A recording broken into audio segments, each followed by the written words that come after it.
Is doing the wrong thing driving our record case numbers. Among the most concerning cases, a COVID patient who's tonight on the run from a hotspot. Police and health authorities have issued an urgent appeal.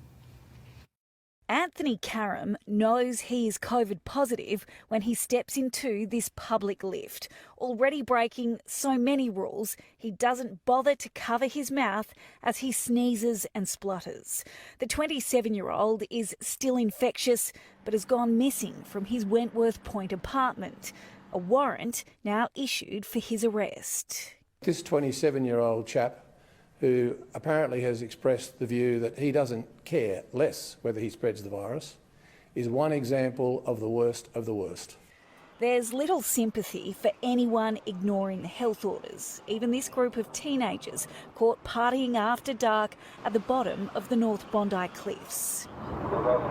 Herded to higher ground by Polaire's spotlight and speaker, the 8 boys were placed in handcuffs and left to explain a $1,000 fine to mum.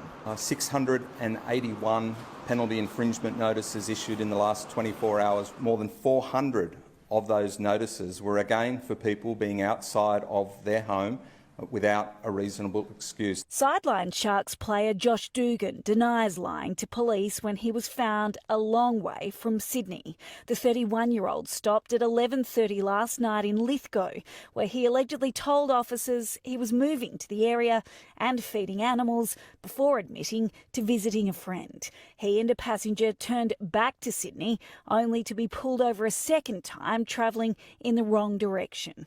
The NRL is investigating and criminal charges could be laid. It's getting harder and harder to hide if you're doing the wrong thing, especially in the construction industry, a crackdown following on from the recent shutdown. Workers sent home if their paperwork isn't in check. It is a struggle, but it's it's just what has to be done. Like, nobody likes telling people to go home. They've all got families to feed. Our cameras rolling on another random blitz in Marsden Park. Authorising me under the Public Health Act. Inspectors have asked these tradesmen to show proof of their QR check-in as well as identification and vaccination records. One of the men here is from Campsie and he doesn't have his documentation, so he's being sent home. He may lose a chunk of his pay too if officers follow through with a fine.